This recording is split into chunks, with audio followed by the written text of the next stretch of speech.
ചോദ്യം ബഹുഭൂരിഭാഗം പേർക്കും അറിയാം. അറിയാത്തവർ പേടിക്കേണ്ടത് നമുക്കിന്ന് പഠിച്ചെടുക്കാം. പക്ഷെ എത്ര മൗലിക കർത്തവ്യങ്ങളുണ്ടെന്ന് ചോദിച്ചാൽ എണ്ണം വീണ്ടും കുറഞ്ഞു. ആ ഫണലിൽ ഒന്ന് ചുരുങ്ങി അറിയുന്നവരുടെ 11 മൗലിക കർത്തവ്യങ്ങളാണ്. ആ മൗലിക കർത്തവ്യങ്ങൾ ഏതാണെന്ന് ചോദിച്ചാൽ അവിടെ വളരെ ന്യൂനപക്ഷം പേർക്കാണ് ആ മൗലിക കർത്തവ്യങ്ങൾ ഓർത്തെടുക്കാൻ പറ്റുള്ളൂ. പരീക്ഷയ്ക്ക് ചോദിച്ചിട്ടുണ്ടോ? ഉണ്ട്. ആവർത്തിച്ച് ചോദിച്ചിട്ടുണ്ടോ? ആവർത്തിച്ച് ചോദിച്ചിട്ടുണ്ട്. അപ്പൊ അങ്ങനെ ആവർത്തിച്ച് ചോദിക്കുന്ന, എന്നാൽ നമുക്കറിയാം പക്ഷെ നമ്മുടെ മനസ്സിൽ നിന്ന് അത് വിട്ടുപോയിരിക്കുന്നു. ഇപ്പൊ കാർഷിക വിളകൾ, ആ കാർഷിക വിളകളുമായി ബന്ധപ്പെട്ട് അതിന്റെ സങ്കര ഇനം വിത്തുകൾ PSC പരീക്ഷയ്ക്ക് ചോദിക്കും. SCERT ടെക്സ്റ്റ് ബുക്ക് കേന്ദ്രീകരിച്ചാണ് ഈ ചോദ്യങ്ങൾ 10th ലെവൽ എക്സാമുകൾക്ക് വരുന്നത്. അത് മാത്രം പഠിച്ചാൽ മതി, വളരെ കുറച്ചേ ഉള്ളൂ. നിങ്ങളിൽ എത്ര പേർക്കറിയാം? പരീക്ഷയ്ക്ക് ആവർത്തിച്ച് ചോദിക്കുന്നതാണ്. അത്തരം ചോദ്യങ്ങൾ, ആ ചോദ്യങ്ങളുമായി ബന്ധപ്പെട്ട് ആവർത്തിച്ച് ചോദിക്കുന്ന മറ്റു ചോദ്യങ്ങൾ, അങ്ങനെയുള്ള കുറച്ച് ചോദ്യങ്ങൾ ഇത് പരിചയപ്പെടാം. ഹായ് ഫ്രണ്ട്സ്, വിൻഡോജുവിൻ്റെ പുതിയ ക്ലാസ്സിലേക്ക് സ്വാഗതം. ഞാൻ രഘുനന്ദനൻ MD. അപ്പോൾ ക്ലാസ് ആരംഭിക്കുന്നതിന് മുമ്പ് ഈ പ്രോഗ്രാം എന്താണെന്ന് ഞാൻ നിങ്ങളോട് പറയാം. ഇത് വിൻഡോജുവിൻ്റെ 2025 സർക്കാർ ജോലി എന്ന സ്വപ്നവുമായി നടക്കുന്ന ഏതൊരു ഉദ്യോഗാർത്ഥിക്കുമുള്ള ഒരു സൗജന്യ കൂട്ടായ്മയാണ്. എല്ലാ ദിവസവും യൂട്യൂബ് വീഡിയോ ക്ലാസ്സുകൾ ഉണ്ടായിരിക്കും. ആ ക്ലാസ്സുകളുടെ നിന്ന് നിങ്ങൾക്കൊരു ഓൺലൈൻ എക്സാം ഉണ്ടായിരിക്കും. ഇപ്പം നടക്കുന്നത് 10th പ്രിലിംസിന് വേണ്ടിയിട്ടുള്ള ഒരു ക്രാഷാണ്. ഇനി ഓരോ 10th ലെവൽ എക്സാമുകൾ വരുമ്പോഴും നമ്മളിങ്ങനെ ക്രാഷ് നടത്തും. അതുമായി ബന്ധപ്പെട്ട പ്രീവിയസ് ഇയർ ക്വസ്റ്റ്യൻസ് ഡിസ്കസ് ചെയ്തുകൊണ്ട് മുൻകാല ചോദ്യങ്ങളിലും SCERT ബുക്ക് നന്നായി പഠിച്ചു പോയാൽ നേടിയെടുക്കാവുന്നതേ ഉള്ളൂ 10th ലെവൽ എക്സാമുകൾ ഏതും. അത് ഞാൻ ഉദാഹരണ സഹിതമാണ് ഈ ക്ലാസ്സുകളിലൊക്കെ കൊണ്ടുപോകുന്നത്. അപ്പോൾ യൂട്യൂബ് വീഡിയോ കിട്ടും, അതുപോലെ തന്നെ നിങ്ങൾക്ക് ഓൺലൈൻ എക്സാമുകൾ കിട്ടും, അതിൻ്റെ PDF കിട്ടും. അത് കൂടാതെ എക്സാമുകളുടെ ബഹളം ഒഴിഞ്ഞിരിക്കുന്ന സമയത്ത് പുതിയ എക്സാമുകൾക്ക് വേണ്ടി എങ്ങനെ പ്രിപ്പയർ ചെയ്യാം, എങ്ങനെയാണ് പഠിക്കേണ്ടത്, പഠന സാമഗ്രികൾ എന്തെല്ലാമാണ്, ചില വിഷയങ്ങൾ നമുക്ക് ഡീപ്പായി പോവാം, അങ്ങനെയുള്ള ക്ലാസ്സുകളും കിട്ടും. അപ്പോൾ 2025 സർക്കാർ ജോലി നിങ്ങളുടെ സ്വപ്നമാണെങ്കിൽ ഈ സൗജന്യമായ ക്ലാസ്സുകൾ കിട്ടുന്ന കൂട്ടായ്മയിൽ ചേരുക. താഴെ ലിങ്ക് ഉണ്ട്, ആ ലിങ്കിൽ ക്ലിക്ക് ചെയ്താൽ നിങ്ങൾക്ക് ആ ഗ്രൂപ്പിൽ ജോയിൻ ചെയ്യാം. വാട്സപ്പിൻ്റെ ലിങ്ക് ഉണ്ട് ഗ്രൂപ്പിൻ്റെ. അപ്പോൾ നമുക്ക് ഇനി ക്ലാസ്സിലേക്ക് പ്രവേശിക്കാം. ഓക്കെ, അപ്പോൾ ആദ്യത്തെ ചോദ്യം ഇതെല്ലാവർക്കും അറിയാം. ഇന്ത്യൻ ഭരണഘടനയിൽ മൗലിക കർത്തവ്യങ്ങൾ ഏതു ഭാഗത്താണ് ഉൾക്കൊള്ളിച്ചിരിക്കുന്നത്? അറിയാത്തവർ ഇനി ഉറപ്പിക്കുക. ഭാഗം 4A ഭാഗം പഠിക്കുമ്പോൾ 3 കാര്യങ്ങൾ നിർബന്ധമായും നിങ്ങൾക്ക് ഭരണഘടനയുടെ ഭാഗം അറിഞ്ഞിരിക്കണം. PSCയിൽ 10th ലെവൽ എക്സാമുകളിൽ ആവർത്തിച്ച് ചോദിക്കുന്ന 3 ഭാഗങ്ങൾ ഏതെല്ലാമാണത്? ഭാഗം 3 എല്ലാവർക്കും അധിക പേർക്കും അറിയണ്ടാവും. മൗലികാവകാശങ്ങൾ. ഇതല്ലട്ടൊന്നും ഞാനിന്ന് പ്രധാനമായും നിൽക്കുന്നത്, പക്ഷെ ഇതറിയാത്തവർക്ക് കൊടുക്കണമല്ലോ, ബാക്കിയുള്ളവർക്ക് റിവിഷൻ. ഭാഗം 4 നിർദ്ദേശക തത്വങ്ങൾ. ഇതൊക്കെ പല തവണ ചോദിച്ചതുകൊണ്ടാണ് കേട്ടോ പറയണത്. ഭാഗം 4A മൗലിക കർത്തവ്യങ്ങൾ. മാറിപ്പോണ്ട, പുതുതായി പഠിക്കുന്നവരോ അല്ലെങ്കിൽ കുറച്ച് മാത്രം അറിയുന്നവരോ, മൗലികാവകാശങ്ങൾ പറഞ്ഞാൽ നമ്മുടെ അവകാശമാണ്. അമേരിക്കൻ ഭരണഘടനയിൽ നിന്ന് നമ്മൾ കടമെടുത്തതാണ്. ഭാഗം 3 മൗലികാവകാശങ്ങൾ. ഏത് ഭരണഘടന? അമേരിക്കൻ ഭരണഘടന. നമ്മുടെ അവകാശം അത് നമുക്ക് നിർബന്ധമായി അനുവദിച്ച് തന്നിരിക്കണം. എന്നാൽ ഭാഗം 4 എന്ന് പറഞ്ഞാൽ ഗവൺമെന്റിനുള്ളതാണ്. ഇതങ്ങനെയൊക്കെ ചെയ്താൽ നല്ലതാണ്. രാജ്യത്തെ പൗരന്മാരോടോ അല്ലെങ്കിൽ രാജ്യത്തെ ഭരണമോ ഇങ്ങനെയാണെങ്കിൽ നല്ലതാണ്, ഇങ്ങനെയുള്ള നിയമങ്ങൾ ഉണ്ടാകുന്നത് നല്ലതാണ്. നിർബന്ധമില്ല, നിർദ്ദേശമാണ്. നിർദ്ദേശക തത്വങ്ങൾ അയർലൻഡിൽ നിന്നാണ്, ഓർത്തിരിക്കുക. കടമെടുത്തിട്ടുള്ളത് ഭാഗം 4 3 കഴിഞ്ഞാൽ അടുത്തത് 4. ഇനി ഏറ്റവും കൂടുതൽ അത് കടപ്പെട്ടിരിക്കുന്നത് 1935 ഗവൺമെന്റ് ഓഫ് ഇന്ത്യ ആക്ട് ആണ്. 35 ഗവൺമെന്റ് ഓഫ് ഇന്ത്യ ആക്ട് പണ്ട് 10th പ്രിലിംസിന് വന്നിരുന്നില്ല, പക്ഷേ ഇനി പ്രതീക്ഷിക്കാം. കാരണം 9ാം ക്ലാസ്സിൽ ആ ഭാഗത്തെക്കുറിച്ച് വിസ്തരിച്ച് പറയുന്നുണ്ട്. ഈ ഭാഗം പറയുന്നില്ലെങ്കിലും 35 ഗവൺമെന്റ് ഓഫ് ഇന്ത്യ ആക്ടിൽ ഇൻസ്ട്രുമെന്റ് ഓഫ് ഇൻസ്ട്രക്ഷൻ എന്നുള്ള ഭാഗമാണ് പിന്നീട് നമ്മുടെ നിർദ്ദേശക തത്വങ്ങളായി മാറുന്നത്. അടുത്തത് വരുന്നതാണ് ഭാഗം 4A. ഭരണഘടന നിലവിൽ വരുമ്പോൾ ഈ ഭാഗം 4A ഇല്ല. 42ാം ഭരണഘടനാ ഭേദഗതിയിലൂടെ 42ാം ഭരണഘടനാ ഭേദഗതിക്ക് മറ്റൊരു പ്രത്യേകതയുള്ളത്, അത് ചെറു ഭരണഘടന എന്നറിയപ്പെടുന്നു. 42ാം ഭരണഘടനാ ഭേദഗതി. ആമുഖം ഭേദഗതി ഇത് 42ാം ഭരണഘടനാ ഭേദഗതിയിലൂടെയാണ്. അങ്ങനെയൊക്കെയുള്ള ചോദ്യങ്ങൾ 42ാം ഭരണഘടനാ ഭേദഗതിയുമായി വന്നിട്ടുണ്ട്. അതുകൂടാതെ ഈ മൗലിക കർത്തവ്യങ്ങൾ ഭാഗം 4A അത് 42ാം ഭരണഘടനാ ഭേദഗതിയിലൂടെയാണെന്നും വന്ന് എത്ര പ്രാവശ്യം ഒരേ ചോദ്യം ഒരേ തരത്തിലുള്ള, അല്ലെങ്കിൽ 42ാം ഭേദഗതി നിർദ്ദേശക തത്വങ്ങൾ ഭാഗം 4A എന്നുള്ള ഭാഗം വന്നിട്ട് 42ാം ഭേദഗതി എന്ന് ഉത്തരം തരുന്ന രീതിയിലുള്ള 6 ചോദ്യങ്ങളാണ് 10th പ്രിലിംസിന് മാത്രം വന്നത്. മറ്റ് പരീക്ഷകൾക്കും വന്നത് കൂട്ടിക്കഴിഞ്ഞാൽ എണ്ണമറ്റതാണ്. 42ാം ഭേദഗതി. ഓക്കെ, ഇപ്പൊ ഭാഗം 4A മൗലിക കർത്തവ്യങ്ങൾ ഒക്കെ ഓർത്തു വെച്ചോളൂ. മൗലിക കർത്തവ്യങ്ങൾ എന്ന് പറഞ്ഞാൽ ഒരു പൗരന്റെ കർത്തവ്യങ്ങളാണ്. ഇത് രണ്ടും കോടതിയിൽ ചോദ്യം ചെയ്യാൻ പറ്റില്ല, മനസ്സിലായില്ലേ? പക്ഷെ ഇത് ജസ്റ്റിഫയബിൾ ആണ്. കോടതിയിൽ നമുക്ക് കോടതിയെ സമീപിക്കാം ഇത് നടത്തി കിട്ടാൻ വേണ്ടിയിട്ട്. സോ ഭാഗം 3 മൗലികാവകാശങ്ങൾ, ഭാഗം 4 നിർദ്ദേശക തത്വങ്ങൾ, ഭാഗം 4A മൗലിക കർത്തവ്യങ്ങൾ. അത് ഭാഗം 4A ഭരണഘടനയിൽ ഉൾപ്പെടുത്തിയ ഭേദഗതി 42ാം ഭരണഘടനാ ഭേദഗതി. ഇന്ദിരാഗാന്ധിയാണ് പ്രസിഡന്റ്, അതുകൂടി ഓർത്തിരിക്കുക. ഓക്കെ, നമുക്ക് അടുത്ത ഭാഗത്തേക്ക് പോകാം. ഇതുമായി ബന്ധപ്പെട്ട മറ്റ് ചോദ്യങ്ങളിലേക്ക്. മൗലിക കടമകളിൽ ഉൾപ്പെടാത്തവ ഏത്? അതുകൊണ്ടാണ് ഞാൻ പറഞ്ഞത് മൗലിക കടമകളിൽ ഉൾപ്പെടാത്തവ ഏത്? 10th പ്രിലിംസിന് വരുന്ന ചോദ്യങ്ങളാണ്. മൗലിക കർത്തവ്യങ്ങൾ എന്ന് പറഞ്ഞാൽ 11 എണ്ണമാണ്. 42ാം ഭരണഘടനാ ഭേദഗതിയിലൂടെ ആദ്യം 10 എണ്ണവും 86ാം ഭരണഘടനാ ഭേദഗതിയിലൂടെ 11ാമത്തെ എണ്ണവും. ഏതാ 86ാമത്തെ ഭേദഗതി? വിദ്യാഭ്യാസവുമായി ബന്ധപ്പെട്ടത്. നിങ്ങൾക്ക് ഓർമ്മയുണ്ടല്ലോ, വിദ്യാഭ്യാസം ഒരു അവകാശമായി മാറുകയാണ്. 6 മുതൽ 14 വയസ്സ് വരെയുള്ള കുട്ടികൾക്ക് സൗജന്യവും നിർബന്ധിതവുമായ വിദ്യാഭ്യാസം അത് അവരുടെ അവകാശമായിട്ട് മാറുകയാണ്. അപ്പോൾ രക്ഷിതാക്കൾ കുട്ടികൾക്ക് വിദ്യാഭ്യാസം കൊടുക്കേണ്ടത് അവരുടെ കടമയായി 11ാമത്തെ കടമയായിട്ട് മാറി. ഏതാണ് ഭേദഗതി? 86.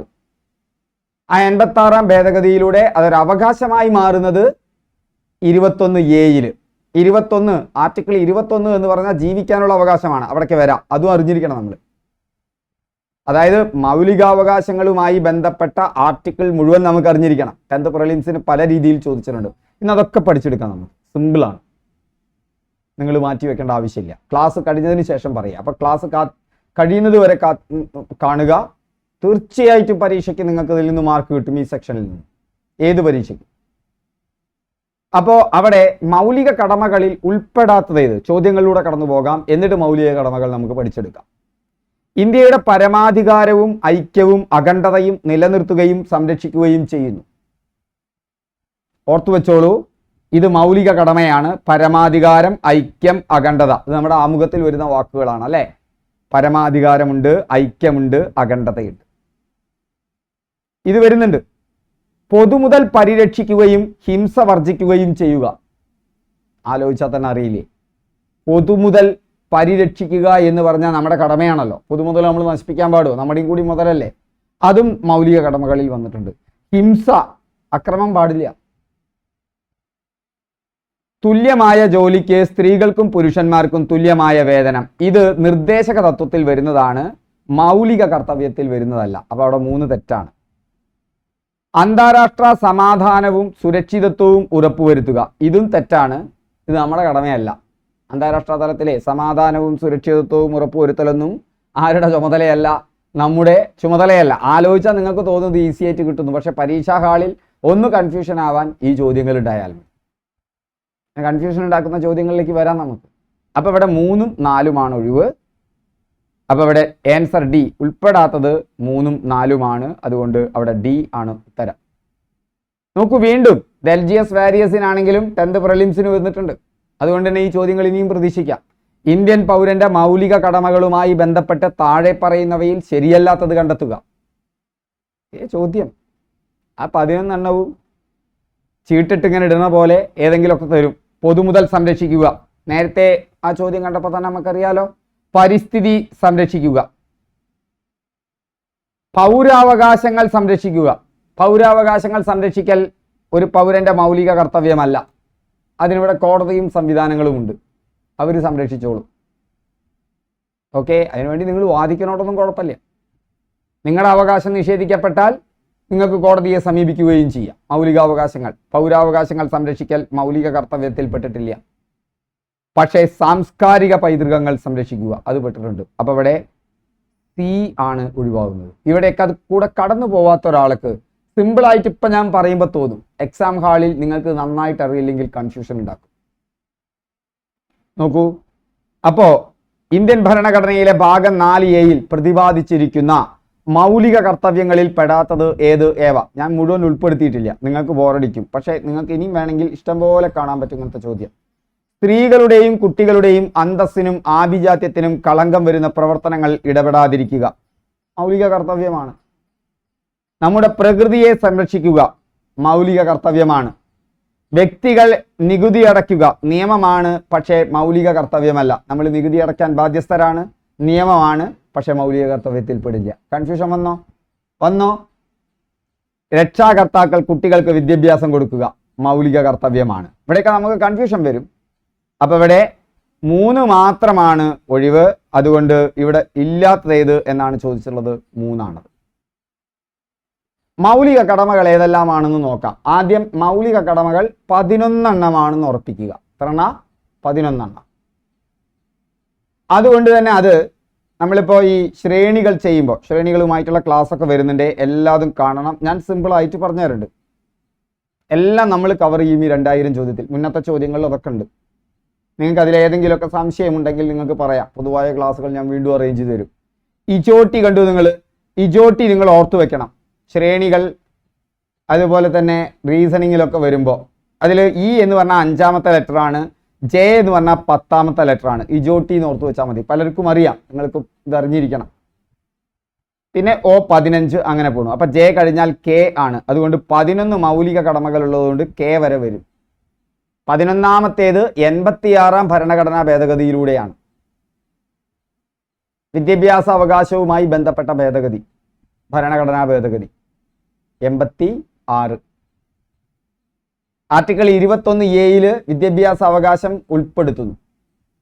എന്നാൽ അത് തന്നെ 4A എന്ന് പറഞ്ഞാൽ മൗലിക കർത്തവ്യങ്ങളിൽ 11ാമത്തേതായി, 11ാമത്തെ ലെറ്റർ ഏതാ? കെ ആയി എന്തുൾപ്പെടുത്തുന്നു? 51A കെ ആയി. അപ്പൊ മൗലിക കടമകൾ 51A കേട്ടോ. 51A അതിൽ കെ ആയാണ് 86ാം ഭേദഗതിയിലൂടെ നിർദ്ദേശക തത്വങ്ങളിൽ എന്തു വരുന്നത്? രക്ഷിതാക്കൾ കുട്ടികൾക്ക് വിദ്യാഭ്യാസം കൊടുക്കണം മൗലിക കടമയായിട്ട് മാറും. അതിന് മുമ്പ് 10 ഉണ്ട്. ആ 10 വന്നത്, അതായത് എ മുതൽ ജെ വരെ വന്നത് ഏതാ ഭേദഗതി?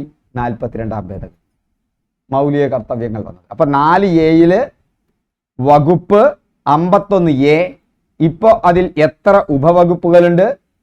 കെ 11 ഉണ്ട്. ഏതൊക്കെയാണ് നമുക്ക് നോക്കാം. ഈ ലെറ്റർ ഒന്നും ഓർത്തു വെക്കേണ്ട, കെ മാത്രം ഓർത്തു വയ്ക്കുക. ലെറ്റർ ഓർത്തു വെക്കേണ്ട. ഭരണഘടനയെ അനുസ്മരിക്കുക, അതിൻ്റെ ആദർശങ്ങളെയും സ്ഥാപനങ്ങളെയും ദേശീയ പതാകയെയും ദേശീയ ഗാനത്തെയും ആദരിക്കുക. ഒറ്റ വാക്കിൽ ഓർത്തു വെച്ചാൽ മതി, ഭരണഘടനയെ ആദരിക്കുക, പരിഗണിക്കുക. ഇത്ര സിമ്പിളാണ്. ബാക്കി ദേശീയ പതാക, ദേശീയ ഗീതം, ദേശീയ ചിഹ്നങ്ങളൊക്കെ അതിൽ വരും. അവിടെ കൺഫ്യൂഷൻ ഉണ്ടാക്കുന്ന ചോദ്യങ്ങൾ വരില്ല നിങ്ങൾക്ക്. ഭരണഘടനയെ ആദരിക്കണം, പരിഗണിക്കണം, ദേശീയ ചിഹ്നങ്ങളെയും. സിമ്പിളാണല്ലോ, മനസ്സ് കയറിയല്ലോ. അടുത്തത്, ഇന്ത്യൻ സ്വാതന്ത്ര്യ സമരത്തിന് ഉത്തേജനം പകർന്ന ഉന്നത ആദർശങ്ങളെ പിന്തുടരുക. നിങ്ങളൊന്ന് ഓർത്താൽ മതി, പരീക്ഷയ്ക്ക് വരാം, ടെക്സ്റ്റ് ബുക്കിലുള്ളതാണ്. ഇന്ത്യൻ ഭരണഘടനയുടെ രൂപപ്പെടാനുള്ള അടിസ്ഥാന ആശയങ്ങൾ എന്ന് പറയുന്നത് ഇന്ത്യൻ സ്വാതന്ത്ര്യ സമരവുമായി ബന്ധപ്പെട്ട ഉയർന്ന ആശയങ്ങളാണ്. ഇന്ത്യൻ സ്വാതന്ത്ര്യ സമരമുണ്ടല്ലോ, ആ ഇന്ത്യൻ സ്വാതന്ത്ര്യ സമരം വെറുതെ ബ്രിട്ടീഷുകാർ പോണം എന്ന് പറഞ്ഞുകൊണ്ടുള്ളൊരു സമരമല്ല.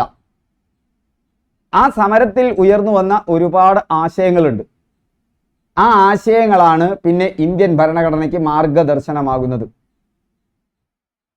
ആ ആശയങ്ങളെ ഉൾപ്പെടുത്തിക്കൊണ്ടാണ് ജവഹർലാൽ നെഹ്റു ലക്ഷ്യപ്രമേയം ഭരണഘടനാ അസംബ്ലിയിൽ അവതരിപ്പിക്കുന്നത്.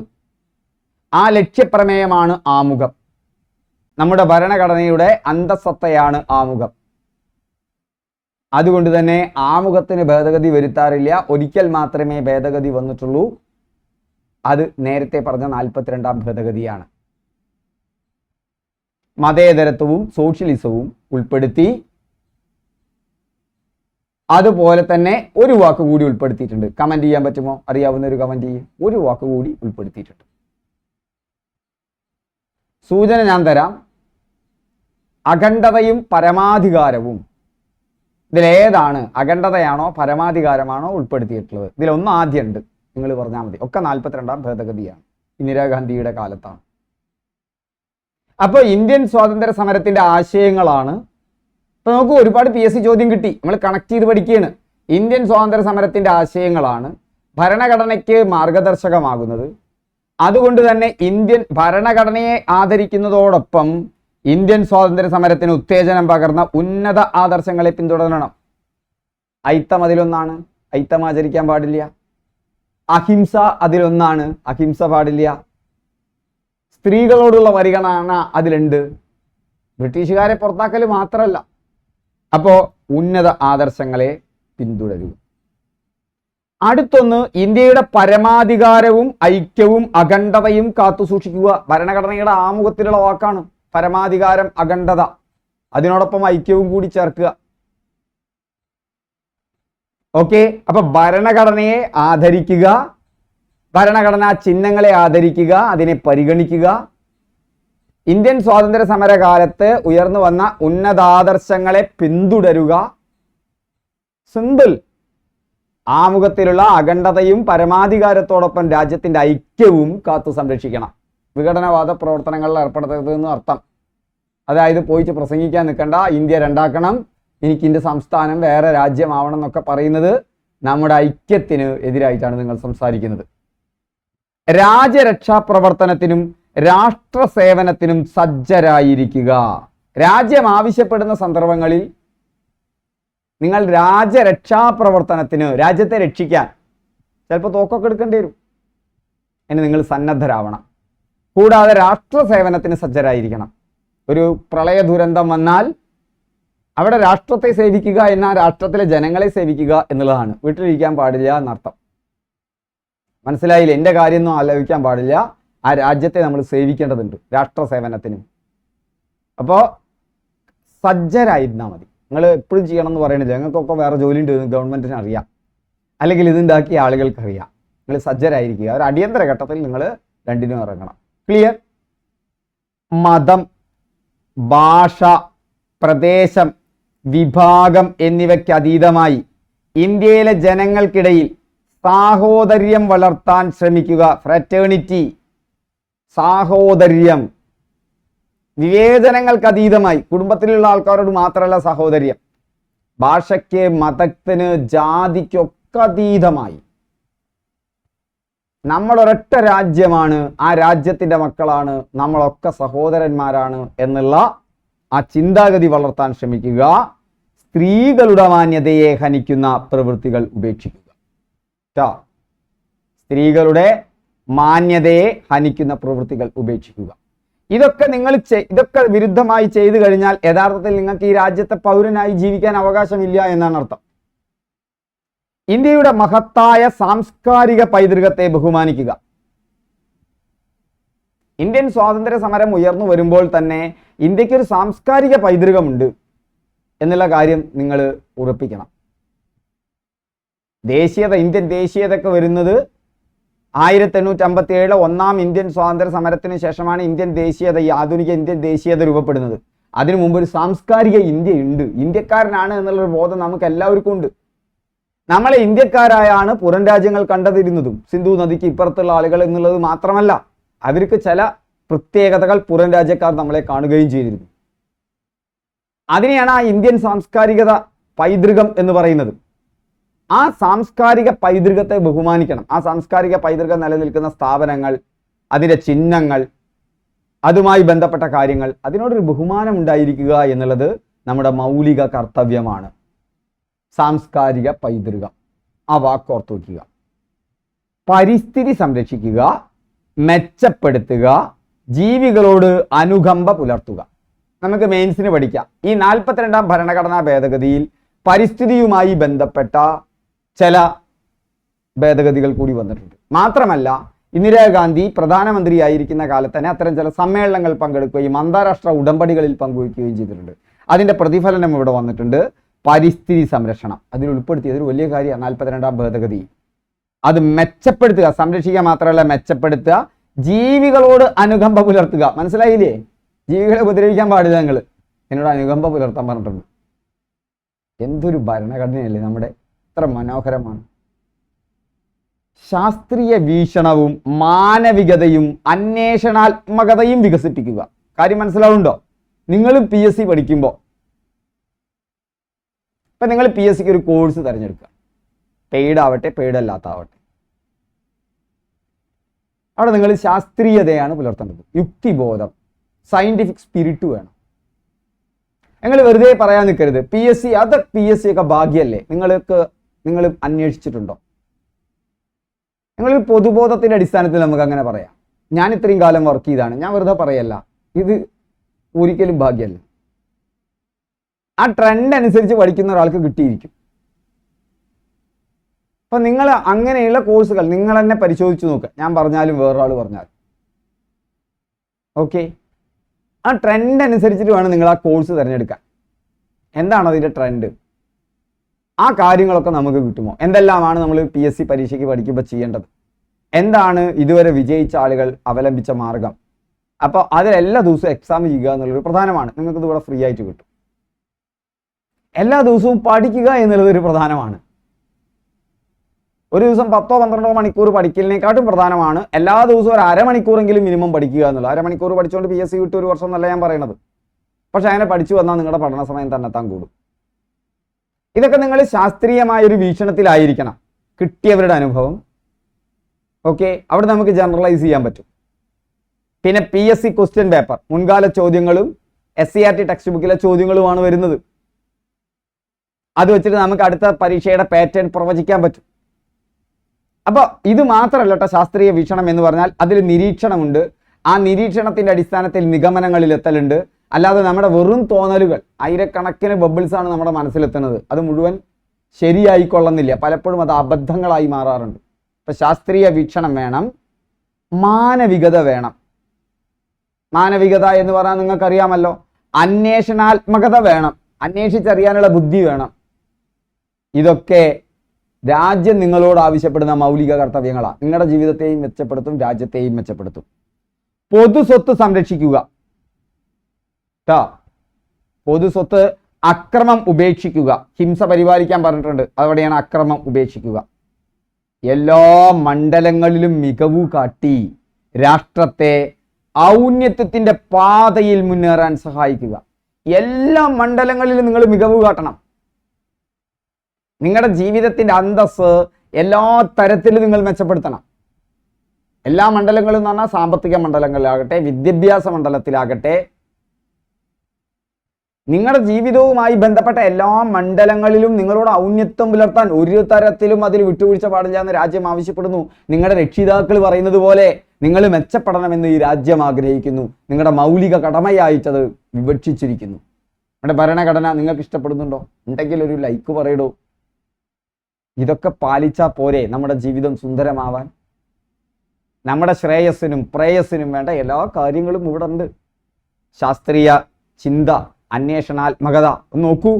എല്ലാ മണ്ഡലങ്ങളിലും മികവ് കാട്ടി രാഷ്ട്രത്തെ ഔന്നത്യത്തിന്റെ പാതയിൽ മുന്നേറാൻ സഹായിക്കുക. ഓരോ രക്ഷിതാവും 6 വയസ്സിനും 14 വയസ്സിനും ഇടയിലുള്ള തങ്ങളുടെ കുട്ടികൾക്ക് വിദ്യാഭ്യാസത്തിനുള്ള സാഹചര്യം ഒരുക്കണം. നോക്കൂ, നിങ്ങൾക്കിപ്പോൾ ഇത് മനസ്സിലായി, എനിക്ക് ഉറപ്പാണ് നിങ്ങൾ ഈ ക്ലാസ് ശ്രദ്ധിച്ചിരിക്കുന്നവർക്ക്. പക്ഷെ നിങ്ങളിത് മറന്നുപോകും. നിങ്ങൾക്ക് ഏകദേശ ധാരണ ഉണ്ടാവും. ഇതിനി പരിശോധിക്കാനാണ് നിങ്ങൾ ഇനി വരുന്ന ദിവസങ്ങളിൽ. നിങ്ങൾ ഇനി ഇത് പഠിക്കാൻ നിൽക്കട്ടെ, അതൊന്ന് എഴുതി വയ്ക്കുക. അതിൻ്റെ PDF നോട്ട് ഞാൻ തരും. നിങ്ങൾ അടുക്കളയിൽ പണയം എടുക്കുമ്പോഴോ അല്ലെങ്കിൽ നിങ്ങളുടെ കമ്മ്യൂട്ട് എന്ന് പറഞ്ഞു കഴിഞ്ഞാൽ നിങ്ങൾ യാത്ര ചെയ്യുമ്പോഴോ നിങ്ങൾ ഇതിൻ്റെ കീ വേർഡുകൾ ഉണ്ടാക്കുക. രക്ഷിതാക്കൾ, വിദ്യാഭ്യാസം, എന്നിട്ട് മനസ്സിൽ അതിൻ്റെ ഒരു ആശയം പറയാം. ശാസ്ത്രീയ ചിന്ത, അന്വേഷണാത്മകത, മാനവികത. കണ്ടോ? ഒന്നാണ്. അങ്ങനെയുള്ള കാര്യങ്ങളായിട്ട് 11 നിങ്ങൾക്ക് ഓർത്തെടുക്കാൻ പറ്റുന്നുണ്ടോ നോക്കുക. ചിലത് നിങ്ങൾ വിട്ടുപോകും. അപ്പം നിങ്ങളുടെ ആ നോട്ട് എടുത്ത് നോക്കുക, മൊബൈലിലോ അല്ലെങ്കിൽ കീശയിലോ ഉള്ള 4-5 ദിവസം ചെയ്ത് നോക്കൂ. നിങ്ങളിത് പഠിച്ചിട്ടുണ്ടാവും. പിന്നെ അത് പഠിക്കാൻ വേണ്ടി ഒരു സമയം ചെലവഴിക്കേണ്ട ആവശ്യമില്ല. ഉറപ്പായും പഠിക്കണേ. നിങ്ങൾക്ക് ഈ പരീക്ഷയ്ക്ക് അല്ലെങ്കിൽ അടുത്ത പരീക്ഷയ്ക്ക് തീർച്ചയായും ഇതൊന്നൊരു ചോദ്യം വരും. ഇതുവരെയുള്ള പാറ്റേൺ അതാണ് കാണിക്കുന്നത്. ഈ 2025 തന്നെ 1 മാർക്ക് കിട്ടാനുള്ള കാര്യം ആ ഒരൊറ്റ പാറ്റേണിലുണ്ട്, നിങ്ങൾ സ്ഥിരമായിട്ട് പരീക്ഷ എഴുതുന്ന ആളാണെങ്കിൽ. മൗലിക കടമകൾ ഉൾക്കൊള്ളുന്ന ഭരണഘടനാ വകുപ്പ് ഏതാണ്? ഞാൻ നേരത്തെ പറഞ്ഞു ആർട്ടിക്കിൾ 51A ആണ്. ഭാഗം 4A 51A ഉപവകുപ്പ് A മുതൽ K വരെ 11 എണ്ണം നമ്മളിപ്പോൾ പഠിച്ചു കഴിഞ്ഞു. ഓക്കെ, ചോദിച്ചതാണ് 10th പ്രിലിംസിന്. ഇന്ത്യൻ ഭരണഘടനയുടെ അനുച്ഛേദം 51A എത്ര മൗലിക കടമകൾ ഉൾപ്പെടുത്തിയിരിക്കുന്നു? എത്ര എണ്ണ?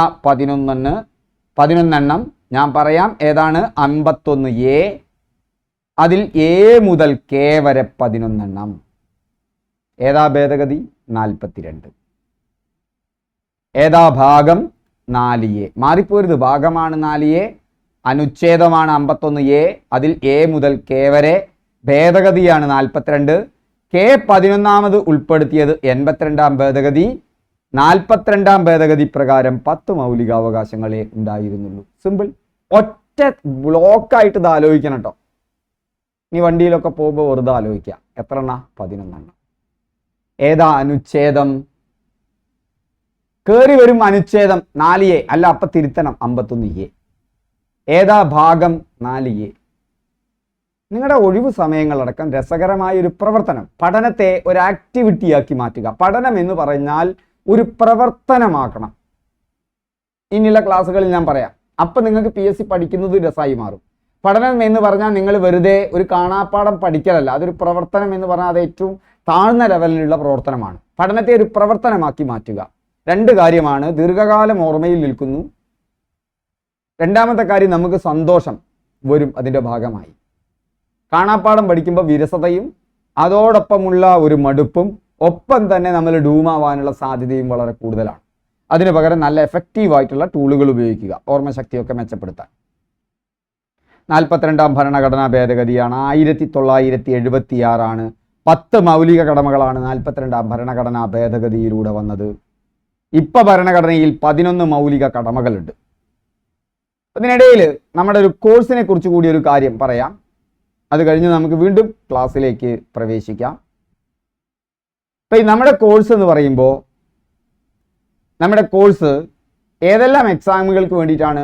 ഈ ഫ്രീ കോഴ്സ് ആകട്ടെ assistant salesman, village field assistant, assistant prison officer, beverage LDC, LGS various company corporation, ഇത്തരം ഒഴിവുകളിലായി 10th ലെവലിൽ മാത്രം 20,000-ലധികം ഒഴിവുകളിലേക്കാണ് ഈ 2025 നോട്ടിഫിക്കേഷൻ വരാൻ പോകുന്നത്. ഈ എല്ലാ എക്സാമുകളുടെ സമയത്തും ഇങ്ങനത്തെ ക്ലാസ് ഉണ്ടായിരിക്കും. ഇത് കൂടാതെ നമ്മളിപ്പോൾ തന്നെ ഇതിനു വേണ്ടി നിങ്ങൾക്ക് മുൻകൂട്ടി ഒരുങ്ങുന്നതിന് വേണ്ടി ഈ ഫ്രീ ക്ലാസ്സുകൾ കൂടാതെ കംപ്ലീറ്റ് സിലബസ് കവർ ചെയ്യുന്ന ക്ലാസ്സുകൾ ആരംഭിച്ചിട്ടുണ്ട്. അഫോർഡബിൾ ആയ ഒരു പ്രൈസിൽ 499 രൂപയ്ക്ക് നിങ്ങൾക്കിപ്പോൾ ജോയിൻ ചെയ്യാം ഈ എല്ലാ കോഴ്സുകൾക്കും വേണ്ടി. അതിന് റെക്കോർഡ് ക്ലാസ് കിട്ടും. ലൈവ് ക്ലാസ് ഇല്ലേ ഞാൻ പറയാം, അതിലറിയാതെ എഴുതി പോയതാണ് ലൈവ് ക്ലാസ് ഉണ്ടെന്ന്. എല്ലാം കംപ്ലീറ്റ് ഇതുപോലത്തെ ക്ലാസ് ആവും. പക്ഷേ ക്ലാസ്സിന് ശേഷം നിങ്ങൾക്ക് ഡെയിലി എക്സാംസ് ഉണ്ടായിരിക്കും. ഒരു ഡെയിലി ലേണിംഗ് പ്ലാൻ ഉണ്ടായിരിക്കും. നിങ്ങളുടെ വേഗതയ്ക്ക് അനുസരിച്ച് ഫോളോ ചെയ്യാം. അതിൽ ഡെയിലി എക്സാംസ് ഉണ്ടായിരിക്കും. ഓരോ 5 ദിവസം കൂടുമ്പോഴും റിവിഷൻ ഉണ്ടായിരിക്കും. റിവിഷൻ കഴിഞ്ഞൊരു എക്സാംസ് ഉണ്ടായിരിക്കും. മോക്ക് എക്സാമുകൾ ഉണ്ടായിരിക്കും അതാത് പരീക്ഷകളുടെ. ഈ എല്ലാ എക്സാമുകൾക്കും PDF നോട്ടുകൾ ഉണ്ടായിരിക്കും. ഓക്കെ, ഇതെല്ലാം അടങ്ങിയ ഒരു പ്ലാനിന് 1 വർഷത്തേക്ക് 499 രൂപ മാത്രം. പഠിക്കാനുള്ളൊരു മനസ്സ് നിങ്ങൾ കാണിക്കണമെന്ന് മാത്രം. 10 ദിവസം കൂടുമ്പോൾ നമുക്ക് ഒന്നിച്ച് അതിലുള്ള എല്ലാ ആളുകളും ഒന്നിച്ചിട്ട് ഞാനൊരു ലൈവ് ക്ലാസ് തരികയും ചെയ്യും. നിങ്ങൾക്ക് പൊതുവായ പ്രശ്നങ്ങളും കാര്യങ്ങളൊക്കെ പറയുന്നതിന് വേണ്ടി. ഇനി ഇതിൻ്റെ ലൈവ് ക്ലാസ്സുകളോട് കൂടിയ കാര്യങ്ങൾ കിട്ടണം. നിങ്ങൾക്ക് എത്ര തവണ വേണമെങ്കിലും ലൈവ് ക്ലാസ്സിൽ എന്നോട് സംശയം ചോദിക്കാം. ദിവസവുമുള്ള ഏതെങ്കിലും ദിവസം മാത്രമല്ല, അതിൽ ചില ദിവസങ്ങളിൽ എല്ലാ ക്ലാസ് എടുക്കുന്നത് ഞാനാണ്. ഓക്കെ, അപ്പോൾ ഏതെങ്കിലും ഒരു ദിവസം, അപ്പോൾ എന്താണ് എൻ്റെ യോഗ്യത എന്ന് ചോദിച്ചാൽ, ഞാൻ PSC ക്രാക്ക് ചെയ്തിട്ടുണ്ട്. ഗവൺമെൻറ് സർവീസിലായിരുന്നു. റിസൈൻ ചെയ്തിട്ടാണ് ഈ പ്രോഗ്രാം തുടങ്ങിയിട്ടുള്ളത്. 5 മുതൽ 10ാം ക്ലാസ് വരെയുള്ള കുട്ടികൾക്ക് ഹിന്ദി ഒഴികെ എല്ലാ സബ്ജക്റ്റുകളിലും, മാത്സ് ആണ് എൻ്റെ വിഷയമെങ്കിലും, കഴിഞ്ഞ 30 വർഷക്കാലമായി ഞാൻ ക്ലാസ്സുകൾ എടുത്തുകൊണ്ടിരിക്കുന്നുണ്ട്. ക്ലിയർ? അതന്നെയാണ് എൻ്റെ യോഗ്യത. 25 വർഷമായി PSC കോച്ചിങ് ഫീൽഡിലുണ്ട്. എല്ലാ ക്ലാസ്സുകളും ഞാനാണ് എടുക്കുന്നത്. ഓക്കെ, അപ്പോൾ റെക്കോർഡ് ക്ലാസ് ഉണ്ട് അവിടെ. ലൈവ് ക്ലാസ്സുകൾ കൂടി കിട്ടണമെങ്കിൽ എത്ര തവണ വേണമെങ്കിലും സംശയം ചോദിക്കാം.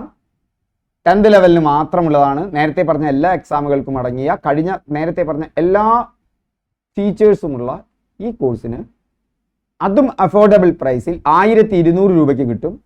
പ്രതിമാസം 150 രൂപ, 250 രൂപയല്ല 150 രൂപ അടച്ചിട്ടും ഈ കോഴ്സിന് ചേരാം. ഈ 2 കോഴ്സുകളുടെയും ലിങ്ക് ഞാൻ താഴെ ഡിസ്ക്രിപ്ഷൻ ബോക്സിൽ നൽകിയിട്ടുണ്ട്. നിങ്ങൾക്ക് അതിൽ ക്ലിക്ക് ചെയ്ത് ജോയിൻ ചെയ്യാം. മറ്റൊന്നാണ് നമ്മുടെ ഗോൾഡൻ ബാച്ച്. ഗോൾഡൻ ബാച്ച് എന്ന് പറഞ്ഞാൽ 4999 രൂപ ഉണ്ട്. പക്ഷേ അതിന് എന്തെല്ലാം നിങ്ങൾക്ക് കിട്ടും? അവിടെ നിങ്ങളോടൊപ്പമുണ്ട് മുഴുവൻ ദിവസവും ഞാൻ. നിങ്ങൾ പഠനത്തിൽ പിറകോട്ട് പോരുകയാണെങ്കിൽ ഞാൻ ഇടപെടും. പഠനം ഒരു ശീലമാക്കുന്നതിനുള്ള ഹാബിറ്റ് ട്രാക്കർ എന്ന് പറയുന്ന ഒരു മെഷീൻ തന്നെ നമുക്കുണ്ട്, ഒരു സംവിധാനം, ഒരു ഓൺലൈൻ ടൂൾ, എഫക്റ്റീവ് ആയിട്ടുള്ള ടൂൾ. നിങ്ങളുടെ ഓർമ്മ മെച്ചപ്പെടുത്താൻ നിങ്ങളോടൊപ്പമാണ്. അതായത് നിങ്ങളിപ്പോൾ ഈ ഡെയിലി പ്ലാൻ അനുസരിച്ചുള്ള പാഠഭാഗങ്ങൾ പഠിക്കുമ്പോൾ ഈ മറ്റ് 2 കോഴ്സിനും കിട്ടുന്ന അതന്നെ തരിക. അവിടെ നിങ്ങൾക്ക് ചില വർഷങ്ങൾ ഓർമ്മയിൽ നിൽക്കുന്നില്ല, ഭരണഘടന പഠിച്ച് തലയിൽ കയറുന്നില്ലെങ്കിൽ ആ ഭരണഘടനയുമായി ബന്ധപ്പെട്ട കാര്യങ്ങൾ എങ്ങനെ പഠിച്ചെടുക്കണം എന്നുള്ളതിനെക്കുറിച്ച് ക്ലാസ് നിങ്ങൾക്ക് കിട്ടും. ആ ക്ലാസ്സോട് കൂടി നിങ്ങൾക്ക് അത് പഠിഞ്ഞിരിക്കും. ലൈവ് ഓൺ ഡിമാൻഡ് എന്ന് പറയും. എത്ര വേണമെങ്കിലും നിങ്ങൾക്ക് ആവശ്യപ്പെടാം. 100 പേർക്ക് മാത്രമാണ് ഈ ക്ലാസ്സിലേക്ക് അഡ്മിഷൻ. ഓക്കെ, 100 പേർക്ക് മാത്രമാണ്. ഇപ്പൊ 40-ലധികം പേർ ജോയിൻ ചെയ്തു. ഇനി 60 പേർക്ക് കൂടി സ്ലോട്ട് ഉണ്ട്. നിങ്ങൾക്ക് ചേരാം. അപ്പോൾ ഇതൊരു അടിപൊളി, നിങ്ങൾക്ക് തീർച്ചയായിട്ടും ഇത് ഞങ്ങളുടെ മുഴുവൻ എഫർട്ടും എടുക്കുന്ന ഒന്നാണ്. ആ 100 പേരെയും എല്ലാവരും കോഴ്സിൽ ചേരുന്നതും ഫ്രീ ആയിട്ടുള്ള എല്ലാവരും സർക്കാർ ജോലിയിലെത്തണം തന്നെയാണ് ഞങ്ങളുടെ ആഗ്രഹം. അതിന് നിങ്ങളുടെ പരിശ്രമം കൂടി വേണം. ഇവിടെ അതല്ല, ഇവിടെ നിങ്ങളോടൊപ്പം അത്ര പേരെയല്ലേ ഞങ്ങൾക്ക് മെൻറ്റർ ചെയ്യാൻ പറ്റുള്ളൂ. ആ 100 പേരെയും എത്തിക്കുന്നതിനുള്ള കഠിന ശ്രമം ഞങ്ങളുടെ ഭാഗത്തുനിന്നുണ്ടാവും. നിങ്ങളൊന്ന് റെഡി ആയാൽ മതി. പക്ഷേ ഈ കോഴ്സിലേക്ക് ചേരാൻ നിങ്ങൾക്ക് ലിങ്ക് ഞാൻ തരില്ല. നിങ്ങൾ എന്നെ വാട്സപ്പിൽ മെസ്സേജ് അയക്കണം. നിങ്ങൾ ജോലിക്കാരനാവാം, നിങ്ങൾക്ക് തിരക്കുണ്ടാവാം, അതൊന്നും എനിക്കൊരു പ്രശ്നമല്ല, നിങ്ങളുടെ വിദ്യാഭ്യാസ യോഗ്യത പ്രശ്നമല്ല. പക്ഷെ നിങ്ങളതിന് ഒരുക്കമാണോ എന്ന് എനിക്കറിയേണ്ടതുണ്ട്. നിങ്ങൾക്ക് ഈ ജോലി ആവശ്യമാണോ? വെറുതെ ഒരു ആവേശത്തിന് കയറി വരണ്ട. ആവേശം തണുക്കുമ്പോൾ നിങ്ങൾ പഠിത്തം ഉപേക്ഷിച്ച് പോകും. പക്ഷേ ഈ 100 ബാച്ചിൽ അങ്ങനെ കയറാൻ സമ്മതിക്കില്ല. അങ്ങനെയുള്ള കോഴ്സാണ്. 4999 രൂപയാണ്. അപ്പോൾ താല്പര്യമുള്ളവർ എനിക്കൊരു എന്ത് ചെയ്യുക, വാട്സപ്പിൽ മെസ്സേജ് അയക്കുക. ദയവ് തന്നെ വിളിക്കരുത്. ഓക്കെ, ഞാൻ തിരിച്ചു വിളിക്കും. നിങ്ങളെ വിളിച്ചിട്ട് തന്നെ നമ്മൾ ഉത്തരം പറയുള്ളൂ. ഓക്കെ, അടുത്തത്. അപ്പോൾ അതിന് എൻ്റെ നമ്പർ ഒന്ന് ഓർത്ത് വെച്ചോളൂ. എൻ്റെ നമ്പർ 8075963937. ഈ 4999 ഗോൾഡൻ ബാച്ചിലേക്ക് അഡ്മിഷൻ എടുക്കാനുള്ളവർക്കാണ് ഞാൻ ഈ നമ്പർ തരുന്നത്, അല്ലാത്ത ആർക്കുമല്ല. ബാക്കിയുള്ളവർക്ക് എനിക്ക് മെസ്സേജ് അയച്ചോണ്ടൊന്നും കുഴപ്പമില്ല. പക്ഷെ ഇതിനു വേണ്ടി എന്നെ വിളിക്കാൻ നിൽക്കരുത്. നിങ്ങൾ വാട്സപ്പിൽ മെസ്സേജ് അയച്ചാൽ മതി. ഞാൻ തിരിച്ച് നിങ്ങളെ വിളിക്കും. ഇന്നോ ചിലപ്പോൾ ഒന്ന് വന്നു കഴിഞ്ഞാൽ 24 മണിക്കൂറിന് ശേഷം, അല്ലെങ്കിൽ ചിലപ്പോൾ അതിന് ഇടയ്ക്കോ എനിക്ക് ഫ്രീ ഉള്ളപ്പോൾ. നിങ്ങൾക്ക് അപ്പോൾ അറ്റൻഡ് ചെയ്യാൻ പറ്റുന്നില്ലെങ്കിൽ മറ്റൊരു സന്ദർഭത്തിൽ നമുക്ക് രണ്ടാക്കും സമയമുള്ള സമയത്ത് നമുക്ക് സംസാരിക്കാം. ഇപ്പം മൗലിക കടമകൾ 10 എണ്ണമാണ്. 42ാമത്തെ ഭരണഘടനാ ഭേദഗതിയാണ്. 1976 വന്നത്. പിന്നീട് 86ാം ഭേദഗതിയിലൂടെ 11ാമത്തെ മൗലിക കടമയായി 51A കെ എന്ന ഉപവകുപ്പ് കൂടി ചേർത്തുകൊണ്ട് അതുവരെ ജെ ആണ് ഉണ്ടായിരുന്നത്. 86ാം ഭേദഗതി 2002 6 മുതൽ 14 വയസ്സ് വരെയുള്ള കുട്ടികൾക്ക് വിദ്യാഭ്യാസത്തിനുള്ള സാഹചര്യം ഒരുക്കേണ്ടത് രക്ഷിതാക്കളുടെ മൗലിക കടമയാണെന്ന് കൂട്ടിച്ചേർത്തു. ഇന്ത്യൻ ഭരണഘടനയിൽ 1976 ഒരു ഭരണഘടനാ ഭേദഗതി നിയമം വഴിയാണ് മൗലിക ചുമതലകൾ ഉൾപ്പെടുത്തിയിട്ടുള്ളത്. താഴെ പറയുന്നവയിൽ ഏത് ഭേദഗതി നിയമം അനുസരിച്ചാണ് 10 ചുമതലകൾ ഇന്ത്യൻ ഭരണഘടനയിൽ ഉൾപ്പെടുത്തിയിട്ടുള്ളത്? 42ാം ഭേദഗതി. എത്ര തവണയാണ് ഈ 42ാം ഭേദഗതി എന്നുള്ള രീതിയിൽ ഉത്തരം വരുന്ന രീതിയിൽ മൗലിക കർത്തവ്യങ്ങളുമായി ബന്ധപ്പെട്ട് ചോദ്യം വന്നിട്ടുള്ളത്? പ്രിലിംസിന് മാത്രമാണ് ഞാൻ പറയുന്നത്. 1, 2, 3, 4 വരുന്നു, 5, 6, 7. ഞാൻ തമാശയ്ക്ക് പറയല്ല ഈ ക്ലാസ്സുകളിലൊന്നും. ഈ 2000 ചോദ്യങ്ങളിലൂടെയും കടന്നു പോയി കഴിഞ്ഞാൽ നിങ്ങൾക്ക് കോൺഫിഡൻസ് നിങ്ങൾക്ക് തന്നെത്താൻ വരും. എങ്ങനെ പഠിക്കണമെന്ന് മനസ്സിലാവും നിങ്ങൾക്ക്. ക്ലാസ്സുകൾ സ്ഥിരമായിട്ട് ഫുള്ളായി ഫോളോ ചെയ്യുക, മുഴുവൻ കാണുക. കഴിഞ്ഞ 25 വർഷമായിട്ട് ഞാൻ കണ്ടെത്തിയ കാര്യങ്ങളാണ് നിങ്ങളോട് പറയുന്നത്. എക്സാമിനൊരു പാറ്റേൺ ഉണ്ട്. ഇപ്പം നേരത്തെ ഒരാൾ പ്രവചിച്ചു എന്ന് പറഞ്ഞില്ലേ, വലിയ കേസൊക്കെ ആയിട്ട് കിടക്കല്ലേ. ഞാൻ മറ്റു കാര്യങ്ങളിലേക്ക് പോകുന്നില്ല. 10ാം ക്ലാസ്സിലെ ചോദ്യങ്ങൾ നമുക്ക് പ്രവചിക്കാൻ പറ്റും. 10th പ്രിലിംസിൻ്റെയും ചോദ്യങ്ങൾ നമുക്ക് പ്രവചിക്കാൻ പറ്റും. റിപ്പീറ്റ് ചെയ്ത് വരുന്ന ക്വസ്റ്റ്യൻസ് ആണ്. ഇന്നതാണ് വരിക ഏകദേശമൊക്കെ. ക്ലിയർ ആവുന്നുണ്ടോ? നിങ്ങൾക്കും ചെയ്യാൻ പറ്റും. അയാൾ ചോർത്തിയതാണോ അല്ലേന്നൊന്നും എനിക്കറിയില്ല കേട്ടോ, അതൊന്നും എൻ്റെ ഭാഗമല്ല, ഞാൻ ആ വിവാദത്തിലേക്ക് പോകുന്നില്ല.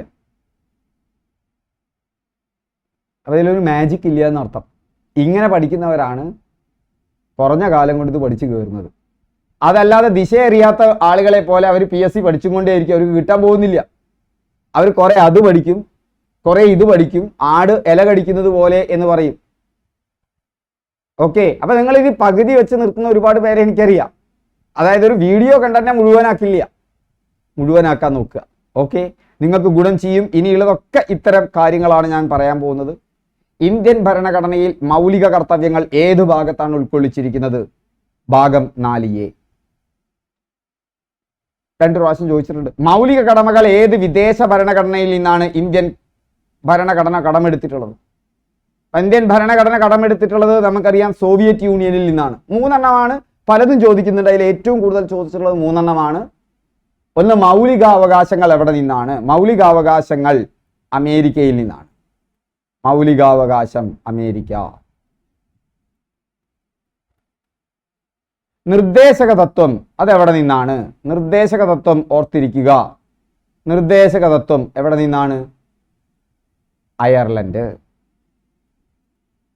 പക്ഷേ ഒപ്പം ഓർക്കണം, അയർലൻഡ് എന്ന് മാത്രമല്ല, 1935 ഗവൺമെന്റ് ഓഫ് ഇന്ത്യ ആക്ട് ആണ്. ഒരു ആക്ട് എടുത്താൽ അതാണ് അതിലെ ഇൻസ്ട്രുമെന്റ് ഓഫ് ഇൻസ്ട്രക്ഷൻ ആണ് എന്തായി മാറിയത്?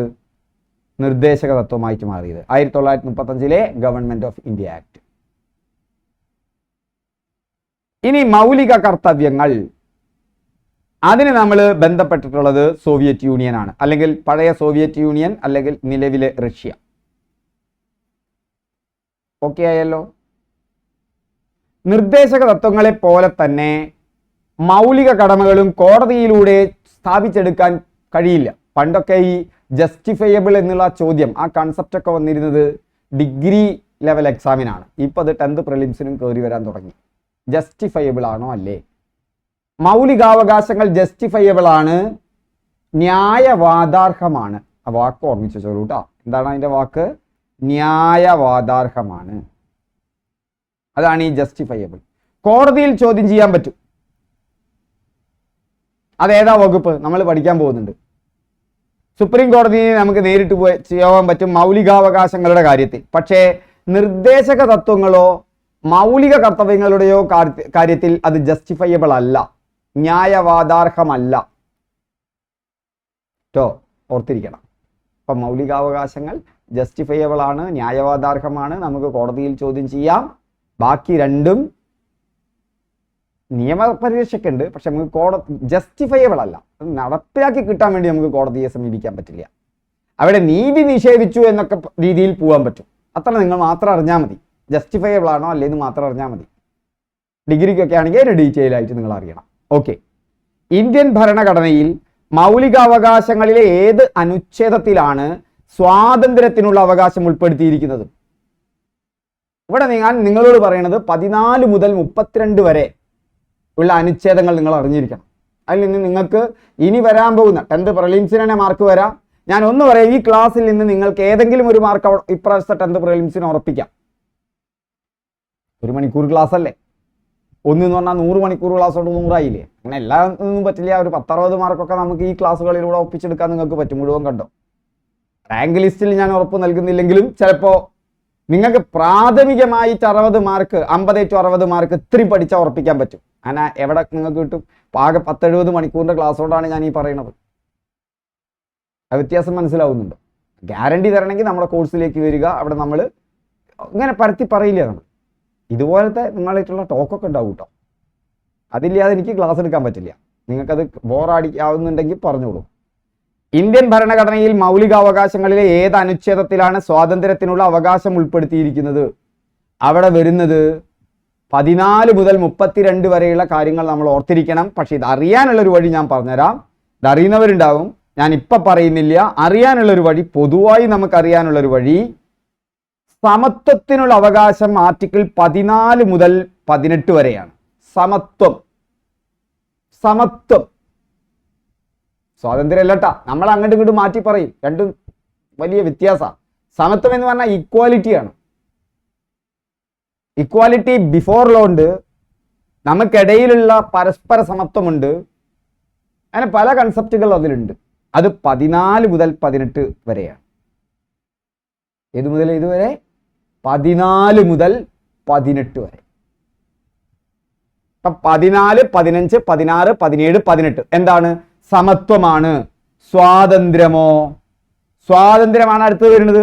അത് 4 ഉള്ളൂ. 19 മുതൽ 22 വരെ. ഓർത്തു വെക്കാൻ ഒരു സീക്വൻസ് കിട്ടിയോ നിങ്ങൾക്ക്?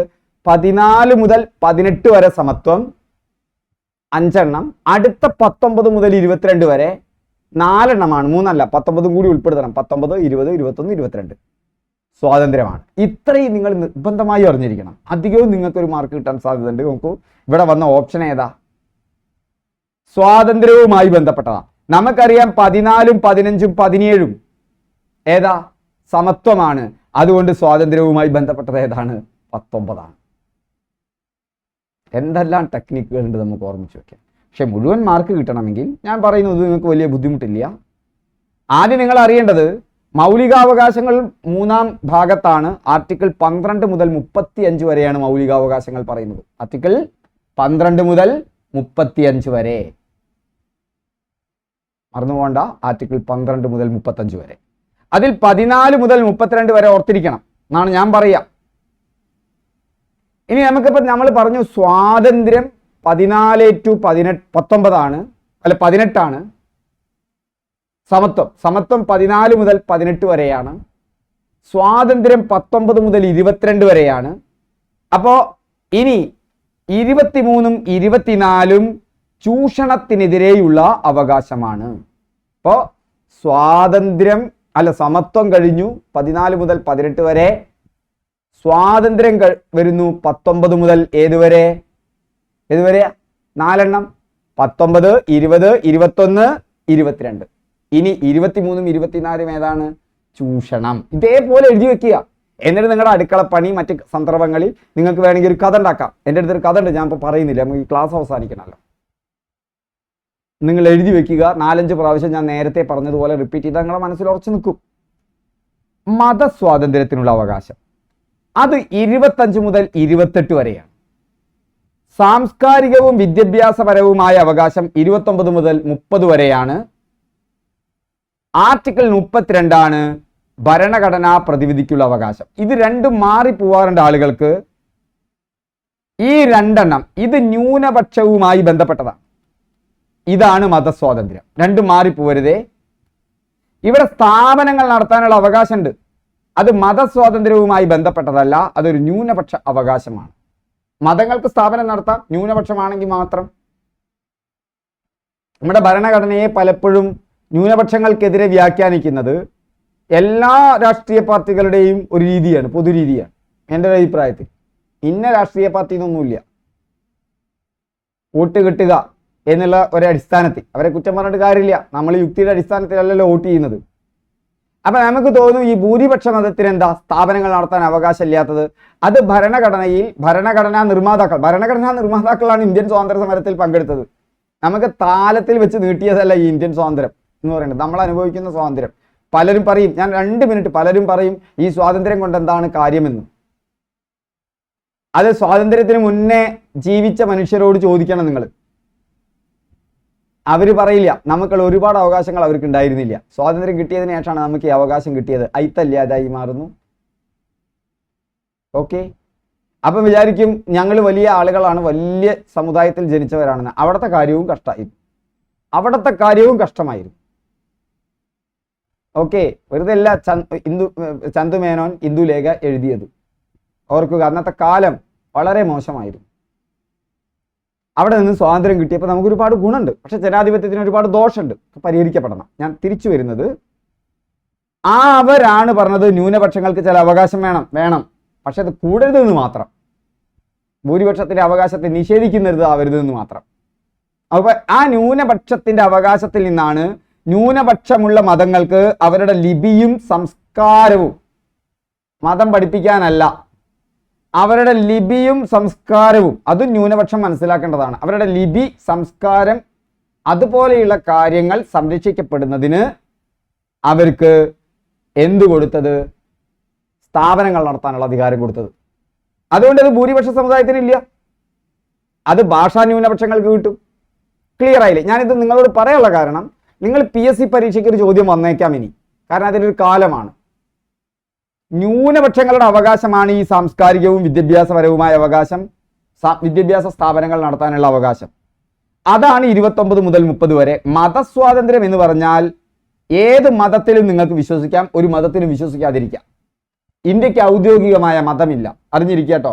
ഇന്ത്യക്ക് ഔദ്യോഗികമായ മതമില്ല. PSCയുടെ അടിസ്ഥാനത്തിൽ തന്നെ നിങ്ങൾ അറിഞ്ഞിരിക്കുക. നിങ്ങൾക്ക് ഏത് മതത്തിലും വിശ്വസിക്കാം, ഏത് മതവും പ്രചരിപ്പിക്കാം. ഞാനൊരു മതവും പ്രചരിപ്പിക്കാൻ പോകാറില്ല. പക്ഷെ ഒരാൾ മതം പ്രചരിപ്പിക്കുന്നുണ്ട്, അന്യമതത്തിന് ദേഷ്യം കൊടുക്കാതെ എന്ന് പറഞ്ഞാൽ അതിനെ എതിർക്കാനുള്ള അവകാശം ഒരു ഇന്ത്യൻ പൗരനില്ല, കാരണം അത് അയാളുടെ അവകാശമാണ്. ആരാണിത് കൊണ്ടുവന്നത്? അത് കൊണ്ടുവന്നത് നമുക്ക് സ്വാതന്ത്ര്യം മേടിച്ചു തന്ന ആൾക്കാരാണ്. അപ്പൊ അവർക്കത് പറയാനുള്ള അവകാശമുണ്ട്. അവരുടെ ജീവനും അവരുടെ സ്വത്തും ഒക്കെ അപകടത്തിലാക്കിയിട്ടാണ് അവർ നമുക്ക് സ്വാതന്ത്ര്യം നേടിത്തന്നത്. ഓക്കെ, തിരിച്ചു പോകാം. അപ്പൊ ഇത്രയും എണ്ണം മനസ്സിലായല്ലോ. ഭരണഘടനാപരമായ പ്രതിവിധിക്കുള്ള അവകാശം, അത് ആർട്ടിക്കിൾ 32 ഭരണഘടനാപരമായ പ്രതിവിധിക്കുള്ള അവകാശം ഏതാണ്? ആർട്ടിക്കിൾ 32 ക്ലിയർ ആവുന്നുണ്ടോ? എന്താ ഭരണഘടനാപരമായ പ്രതിവിധി? നമുക്ക് 6 മൗലികാവകാശങ്ങളാണ്. ഈ 6 മൗലികാവകാശമായിട്ടാണ് ഈ മൗലിക സ്വാതന്ത്ര്യം വരുന്നുണ്ട്. ശ്രദ്ധിച്ചിരിക്കുക, നമുക്ക് 6 മൗലികാവകാശമാണ്. ഭരണഘടന നിലവിൽ വരുമ്പോൾ നമുക്ക് 7 മൗലികാവകാശങ്ങളായിരുന്നു. അതിൽ നിന്ന് സ്വത്തവകാശം ഇല്ലാതായി. ആ ഭരണഘടനാ ഭേദഗതി എന്ന് പറയുന്നത് 44-ാം ഭരണഘടനാ ഭേദഗതിയാണ്. നമ്മൾ കഴിഞ്ഞ ക്ലാസ്സിൽ ചർച്ച ചെയ്തതാണ്. അപ്പൊ പിന്നീട് 6 മൗലികാവകാശമായി. ആ 6 മൗലികാവകാശങ്ങളിൽ ഒന്നാണ് ഭരണഘടനാപരമായ പ്രതിവിധിക്കുള്ള അവകാശം. ബാക്കി 5 എണ്ണം ഞാൻ എന്താണെന്ന് പറയുന്നില്ല, നമ്മൾ മുന്നത്തെ ക്ലാസ്സുകളിൽ പറഞ്ഞിട്ടുണ്ട്. ഈ 5 എണ്ണത്തിൽ ഏതെങ്കിലും ഒന്ന് നിങ്ങൾക്ക് നിഷേധിക്കപ്പെട്ടാൽ, ഈ 6 എണ്ണത്തിൽ ഏതെങ്കിലും ഒന്ന് നിഷേധിക്കപ്പെട്ടാൽ നിങ്ങൾക്ക് കോടതിയെ സമീപിക്കാനുള്ള അവകാശമുണ്ട്. അതാണ് ഭരണഘടനാപരമായ പ്രതിവിധിക്കുള്ള അവകാശം എന്ന് പറയുന്നത്. നിങ്ങൾക്ക് നേരിട്ട് സുപ്രീം കോടതിയെ സമീപിക്കാം. അതുകൊണ്ട് നിങ്ങളുടെ മൗലികാവകാശങ്ങൾ നിഷേധിക്കപ്പെട്ടാൽ നിങ്ങൾക്ക് സുപ്രീം കോടതിയെ സമീപിക്കാനുള്ള അവകാശം ഏതാണ്? 32. ആ 32ന്റെ അടിസ്ഥാനത്തിൽ നിങ്ങൾ കോടതിയെ സമീപിച്ചാൽ നിങ്ങളുടെ അവകാശം സംരക്ഷിച്ചുകൊണ്ട് കോടതി പുറപ്പെടുവിക്കുന്ന ഉത്തരവിനെ ആണ് എന്തെന്ന് പറയുന്നത്? റിട്ട് എന്ന് പറയുന്നത്. റിട്ടുകൾ 5 തരമാണ്. ആർട്ടിക്കിൾ 32 ഭരണഘടനാപരമായ പരിഹാരങ്ങൾക്കുള്ള അവകാശം. അംബേദ്കർ ഏറ്റവും കൂടുതൽ ഊന്നിയ ഭരണഘടനാ അവകാശം. അത് പ്രകാരം നമ്മുടെ അവകാശങ്ങൾ നിഷേധിക്കപ്പെട്ടാൽ നമുക്ക് കോടതിയെ സമീപിക്കാം. അങ്ങനെ കോടതിയെ സമീപിച്ചാൽ നമ്മുടെ അവകാശങ്ങൾ സംരക്ഷിച്ചുകൊണ്ട് കോടതി ഉത്തരവ് പുറപ്പെടുവിക്കും. അങ്ങനെ സുപ്രീം കോടതിക്ക് ഉത്തരവ് പുറപ്പെടുവിക്കാൻ അധികാരം നൽകുന്ന വകുപ്പിനെയാണ് ആർട്ടിക്കിൾ 32 എന്ന് പറയുന്നത്. മൗലികാവകാശങ്ങളിൽ മൗലികം എന്നതുകൊണ്ട് പേരിടുന്നു. അതിന് മൗലികാവകാശങ്ങളെ സംരക്ഷിക്കുന്നതാണ്. അതുകൊണ്ട് മൗലികാവകാശങ്ങളിൽ മൗലികം ഏറ്റവും ബേസിക് ആയത്. ഭരണഘടനയുടെ ഹൃദയവും ആത്മാവും എന്ന് ഭരണഘടനാ ശില്പിയായ അംബേദ്കർ പറഞ്ഞത്. അംബേദ്കറെ ജീവിത യാഥാർത്ഥ്യങ്ങൾ, ചുട്ടുപൊള്ളിച്ച ജീവിത യാഥാർത്ഥ്യങ്ങളാണ് അംബേദ്കറെ കൊണ്ട് അത് പറയിപ്പിച്ചത്. കാരണം സമത്വവും സ്വാതന്ത്ര്യവും നിഷേധിക്കപ്പെട്ട ആളാണ് അംബേദ്കർ. അംബേദ്കറും വൈകുണ്ഠസ്വാമികളൊക്കെ പറഞ്ഞിട്ടുള്ളത് വെള്ളക്കാരന്റെ ഭരണം നീച ഭരണമാണെന്ന്. അവരധികാരത്തിന് വേണ്ടി മത്സരിച്ചവരല്ല. അന്നത്തെ രാജാക്കന്മാരുടെ ഭരണവും നീചഭരണമാണെന്ന് പറഞ്ഞിട്ടുണ്ട്. അവരാണ് ഈ രാജ്യത്ത് സ്വാതന്ത്ര്യത്തിന്റെ വിത്ത് മഹാത്മാഗാന്ധിയെ പോലുള്ളവർ ഇട്ടത്. പക്ഷെ മഹാത്മാഗാന്ധിയും ജവഹർലാൽ നെഹ്റുവും സമ്പന്നതയുടെ മടിത്തട്ടിൽ വളർന്നവരാണ്. അംബേദ്കർ ഇന്ത്യയിലെ എല്ലാ തരത്തിലും സ്വാതന്ത്ര്യം നിഷേധിക്കപ്പെട്ട ഒരു മനുഷ്യനെ പ്രതിനിധാനം ചെയ്യുന്നു. വൈകുണ്ഠസ്വാമികളൊക്കെ ആ വിഭാഗത്തിൽ പെടുന്നതാണ്. അതുകൊണ്ടാണ് അവര് അതിന് നീചഭരണം എന്നൊക്കെ പറയാനുള്ള കാരണം, ജനാധിപത്യത്തെ പുൽകാനുമുള്ള കാരണം. നമുക്ക് തിരിച്ചു പോകാം. ഭരണഘടനയുടെ ഹൃദയം ആത്മാവ് എന്ന് വിളിച്ചത് അംബേദ്കർ വിശേഷിപ്പിച്ച ആർട്ടിക്കിൾ 32 മൗലികാവകാശങ്ങളിൽ മൗലികമായത് എന്നത് ആർട്ടിക്കിൾ 32 ഒരു വ്യക്തിയുടെ മൗലികാവകാശം ലംഘിക്കപ്പെട്ടാൽ അവ പുനഃസ്ഥാപിക്കാൻ വേണ്ടി സുപ്രീം കോടതിയിൽ നേരിട്ട് സമീപിക്കുന്ന അവകാശം നൽകുന്ന ആർട്ടിക്കിൾ 32 ആർട്ടിക്കിൾ 32 ക്ലിയർ ആയല്ലോ. ഇനി നമുക്ക് സമത്വവുമായി ബന്ധപ്പെട്ട 14 മുതൽ 18 വരെയുള്ളത് എഴുതി വെക്കുക. നിങ്ങൾക്ക് പഠിക്കാൻ പറ്റണം. ജസ്റ്റ് ഒരു പ്രാവശ്യം എഴുതി വെക്കുക. അടുക്കളയിൽ പണിയിലോ കമ്മ്യൂട്ട് ചെയ്യുമ്പോഴോ യാത്ര ചെയ്യുമ്പോഴോ മറ്റൊഴിവ് സമയങ്ങളിലോ കഥകൾ ഉണ്ടാക്കി അതല്ലെങ്കിൽ ജസ്റ്റ് ഓർത്തുകൊണ്ട് നിങ്ങൾക്ക് പോവുക. ഇത് കിട്ടും. ഇത് പരീക്ഷയ്ക്ക് നിങ്ങൾക്ക് പലപ്പോഴും ഒരു റാങ്ക് മേക്കിംഗ്, നിങ്ങളുടെ ഒരു മാർക്കിനെ കൂട്ടി മറ്റുള്ളവരുടെ മുന്നിലെത്തിക്കാൻ നിങ്ങളെ സഹായിക്കും. കേട്ടിരിക്കുക, ശ്രദ്ധിച്ചിരിക്കുക. ഒരു 2 കാര്യങ്ങൾ കൂടി കഴിഞ്ഞാൽ ഇതുപോലുള്ള ഒരു കാര്യം കൂടി പറയാനുണ്ട്. നിങ്ങൾ ശ്രദ്ധ വിട്ടുപോയതാവും. അതും കൂടി കഴിഞ്ഞാൽ നമ്മുടെ ക്ലാസ് കഴിഞ്ഞു. നിയമത്തിന് മുന്നിൽ എല്ലാവരും തുല്യരാണെന്നും എല്ലാവർക്കും നിയമപരിരക്ഷ നൽകണമെന്നും അനുശാസിക്കുന്ന ആർട്ടിക്കിൾ. നിയമത്തിന് മുന്നിൽ എല്ലാവരും തുല്യർ, ഇക്വാലിറ്റി ബിഫോർ ലോ. നിയമത്തിന് മുന്നിൽ എല്ലാവരും തുല്യർ. സമത്വത്തെ കുറിച്ചാണ് പറയുന്നത് 14 മുതൽ 18. അതിൽ നിയമത്തിന് മുന്നിൽ തുല്യർ 14. 14 ഇളവ് നൽകുന്നത് രാഷ്ട്രപതിക്ക് മാത്രം. ഇനി അടുത്തത് വിവേചനമില്ലാത്ത തുല്യത. നിയമത്തിന് മുന്നിൽ തുല്യത, അതൊരു കൺസെപ്റ്റ്. ഇനി വിവേചനമില്ലാത്ത തുല്യത, അതായത് മതം, വർഗം, ലിംഗം, ജാതി, ജന്മസ്ഥലം എന്നിവയുടെ അടിസ്ഥാനത്തിൽ ഒരു പൗരനോടും വിവേചനം പാടില്ല. വിവേചനമില്ല. അങ്ങനെയുള്ള തുല്യത 15. ഇപ്പൊ വിവേചനവുമായി ബന്ധപ്പെട്ട് 15 സമത്വത്തിൽ തന്നെ. അപ്പൊ പൊതു നിയമനങ്ങളിൽ അവസര സമത്വം. പൊതു നിയമനങ്ങളിൽ അവസര സമത്വം 16. ഐത്തവുമായി ബന്ധപ്പെട്ട് അധിക പേർക്കും അറിയുണ്ടാവും, പലതവണ ചോദിച്ചതാണ്. തൊട്ടുകൂടായ്മ, ഐത്തം, ഇതൊരു അസമത്വമല്ലേ? നമ്മുടെ രാജ്യത്ത് ഉണ്ടായിരുന്നു കേട്ടാ. വിവേകാനന്ദനാണ് കേരളത്തിൽ വന്ന് പറഞ്ഞത് കേരളം ഒരു ഭ്രാന്താലയമാണെന്ന്, മറന്നുകൊണ്ട. തൊട്ടുകൂടാത്തവർ, തീണ്ടിക്കൂടാത്തവർ, ദൃഷ്ടിയിൽപ്പെട്ടാലും ദോഷമുള്ളവർ. നോക്കൊരു മനുഷ്യനോട് കാണിച്ചു തരുന്ന മര്യാദ കേടിന്റെ ഒരടിസ്ഥാന കാര്യം എന്താണ്? അത് ഞാൻ മറ്റൊരാളെക്കാൾ മുകളിലാണെന്നുള്ള ചിന്തയാണ്. അതില്ലപ്പോ നാട്ടില്. ഒരുപാട് അകന്നുപോയി അല്ലേ? സാധാരണ ഗോപാലേട്ടൻ നാട്ടിൽ കൈക്കോട്ട് കളയ്ക്കുന്ന ആളായിരിക്കും. അയാള് 55-ാമത്തെ വയസ്സിലും 60-ാം വയസ്സിലും കൈക്കോട്ട് കളച്ചാലും നമുക്ക് അയാളോട് ഒരു ദീനാനുകമ്പ തോന്നില്ല. പക്ഷെ ഉയർന്ന പദവിയിലുള്ള, ജാതിപരമായി ഉയർന്ന പദവിയിലുള്ള ഒരാൾ കൈക്കോട്ട് കളയ്ക്കുമ്പോൾ അയ്യോ, ഈ 60-ാമത്തെ വയസ്സിൽ അയാൾക്ക് കൈക്കോട്ട് കളക്കേണ്ടി വരികയാണല്ലോ എന്നുള്ള ഒരു തോന്നൽ നമുക്ക് വരുന്നുണ്ടെങ്കിൽ ജാതി പൂർണ്ണമായും തുടച്ചു നീക്കപ്പെട്ടില്ല എന്നാണ് അതിൻ്റെ അർത്ഥം. ഞാനൊരു ജാതിക്കോ ഒരു മതത്തിനോ എതിരായിട്ട് പറയല്ല. അപ്പൊ ജാതി അതിൻ്റെ ഏറ്റവും കണ്ടാൽ പോലും ദോഷമുള്ള ഒരു കാലത്തെക്കുറിച്ച് ആലോചിച്ച് നോക്കൂ. അവിടെ നിന്നൊക്കെ മോചനം വന്നത്, ജനാധിപത്യം വന്നതിന് ശേഷം തന്നെയാണ്. ആർട്ടിക്കിൾ 17 മഹാത്മാഗാന്ധി കി ജയ് എന്ന മുദ്രാവാക്യം വിളിച്ചുകൊണ്ട് പാസാക്കിയ ഭരണഘടനാ വകുപ്പാണ് ആർട്ടിക്കിൾ 17. ഓർക്കണേ, പലതവണ ചോദിച്ചതാണ്. മഹാത്മാഗാന്ധി കി ജയ്. പദവി നാമങ്ങൾ നിർത്തലാക്കുന്ന ആർട്ടിക്കിൾ. ടൈറ്റിലുകൾ ഉണ്ടായിരുന്നു. ബഹദൂർ, മനസ്സിലായില്ല? അങ്ങനത്തെ ടൈറ്റിലുകൾ. ഇപ്പൊ ടൈറ്റിൽ ഉപയോഗിക്കാം, ഡോക്ടർമാർക്ക് ഉപയോഗിക്കാം, ഡോക്ടർ എന്നുള്ളത്. വിദ്യാഭ്യാസവുമായി ബന്ധപ്പെട്ട ടൈറ്റിൽ ഉപയോഗിക്കാം. അല്ലാത്ത ഒരു ടൈറ്റിലുകൾക്കും വിലയില്ല നാട്ടിൽ. പദവി നാമങ്ങൾ നിർത്തലാക്കുന്നത് ആർട്ടിക്കിൾ 18. ഇപ്പൊ 14 മുതൽ 18 വരെ സമത്വം ഉറപ്പാക്കി. ബഹദൂറില്ല, തമ്പുരാനില്ല, അടിയനില്ല, പദവികളില്ല, ആ ടൈറ്റിലില്ല. ഓക്കെ. മൗലിക സ്വാതന്ത്ര്യങ്ങളാണ് ഇനി വരുന്നത്. അത് 19 നമുക്ക് 6 മൗലികാവകാശങ്ങളാണ്. ആ 6 മൗലികാവകാശങ്ങളിൽ പെട്ട ഒന്നാണ് സ്വാതന്ത്ര്യം. ഒന്ന് സമത്വം, അടുത്തത് സ്വാതന്ത്ര്യം. നമുക്ക് 6 മൗലിക സ്വാതന്ത്ര്യങ്ങളുണ്ട് മക്കളെ. നമുക്ക് എത്ര മൗലിക സ്വാതന്ത്ര്യമുണ്ട്? 6 ഈ അടുത്ത് PSC പരീക്ഷയ്ക്കൊക്കെ വന്നിട്ടുണ്ട്. അതിലൊന്നാണ് അഭിപ്രായ സ്വാതന്ത്ര്യം. കണ്ണി കണ്ടത് പറയാം എന്നുള്ളതല്ല, മൗലികമായി നിങ്ങൾക്ക് അഭിപ്രായം പറയാം. സമാധാനപരമായി സംഘടിക്കാനുള്ള സ്വാതന്ത്ര്യം എഴുതി വെക്കുക. എന്നിട്ട് ഈ 6 മൗലിക സ്വാതന്ത്ര്യം എന്താണെന്ന് ഓർത്തു നോക്കുക. 19 എന്നുള്ളത് ഓരോ വകുപ്പും ഓർത്തു നോക്കുക. ഒരു 5-6 ദിവസം കൊണ്ട് നിങ്ങൾക്ക് പ്രാക്ടീസ് ആവും. സാവധാനം ചെയ്താൽ മതി. ഒരു ദിവസം തന്നെ 3-4 പ്രാവശ്യം ചെയ്തോളൂ, നിങ്ങളുടെ ഒഴിവ് സമയങ്ങളിൽ മാത്രം. സംഘടനകൾ രൂപീകരിക്കാനുള്ള സ്വാതന്ത്ര്യം, ഇന്ത്യയിൽ എവിടെയും സഞ്ചരിക്കാനുള്ള സ്വാതന്ത്ര്യം, ഇന്ത്യയിൽ എവിടെയും താമസിക്കാനുള്ള സ്വാതന്ത്ര്യം, മാന്യമായ ഏത് തൊഴിലും ചെയ്യുന്നതിനുള്ള സ്വാതന്ത്ര്യം. ഇതിൽ ഇന്ത്യയിൽ എവിടെയും സഞ്ചരിക്കാനുള്ള സ്വാതന്ത്ര്യത്തിൽ ചില വിഘാതങ്ങളുണ്ട് കേട്ടോ. പക്ഷെ സഞ്ചാര സ്വാതന്ത്ര്യം ഉണ്ട് നമുക്ക്. പൊതുവെ തൊഴിലെടുക്കാം, എവിടെയും താമസിക്കാം, എവിടെയും സഞ്ചരിക്കാം, സംഘടന ഉണ്ടാക്കാം, സംഘടിക്കാം. മനസ്സിലായില്ലേ? പിന്നെയോ അഭിപ്രായം പറയാം. ഇതാണ് 6 സ്വാതന്ത്ര്യങ്ങൾ. ഓർത്തു വെക്കുക. അടുത്തത് 20. ഒരു കുറ്റവാളിക്ക് പോലും എന്തിൻ്റെ അവകാശമുണ്ട്? അത് വേണം. ഒരു കുറ്റവാളിക്ക് ലഭിക്കുന്ന 3 തരത്തിലുള്ള സംരക്ഷണവുമായി ബന്ധപ്പെട്ട ആർട്ടിക്കിളാണ് ആർട്ടിക്കിൾ 20. ജീവിക്കുന്നതിനും വ്യക്തി സ്വാതന്ത്ര്യത്തിനുമുള്ള അവകാശം വളരെ പ്രധാനപ്പെട്ടത്. അപ്പം അടുത്ത് വരുന്നുണ്ട് ആർട്ടിക്കിൾ 21.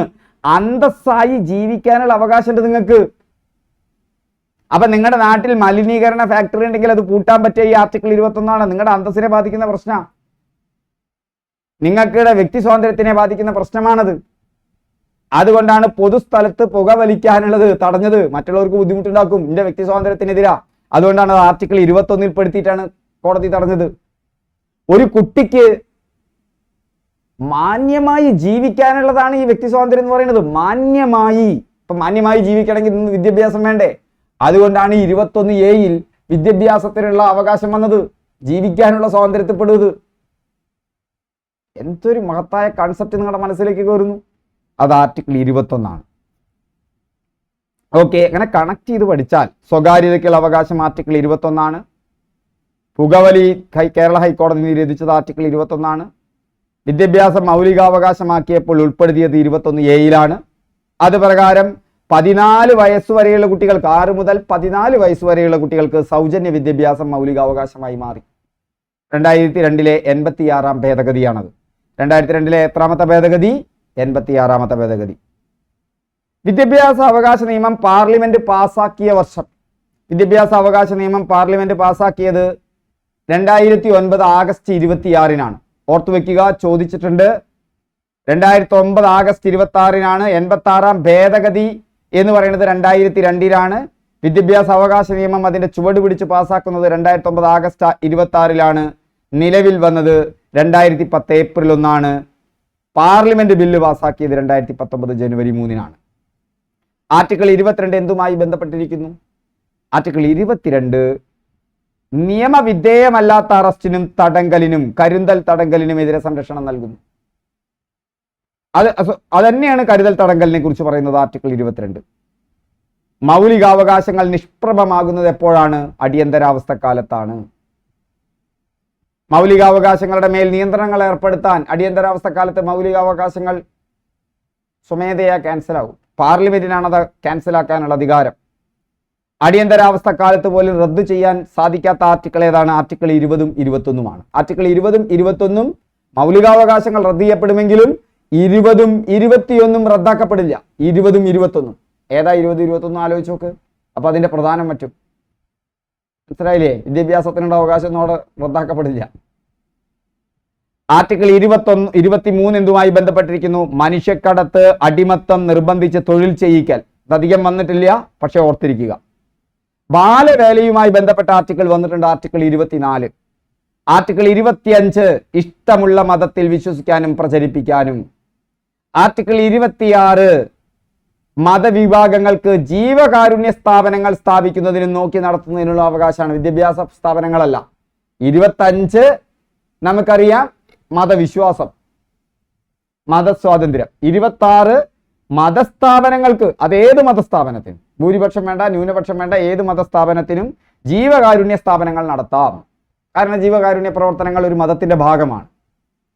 27 മതത്തിന്റെ അടിസ്ഥാനത്തിൽ നികുതി കൊടുക്കണ്ട. 28 ഗവൺമെന്റ് നടത്തുന്ന അല്ലെങ്കിൽ ഗവൺമെന്റ് സഹായം നടത്തുന്ന സ്ഥാപനങ്ങളിൽ മതബോധനം നടത്താനോ മതാചാരങ്ങൾ നിർബന്ധിക്കാനോ പാടില്ല. അവിടെ മതബോധനം നടത്താനും പാടില്ല, മതാചാരങ്ങൾ നിർബന്ധിക്കാനും പാടില്ല. ഓക്കെ, അത് 28.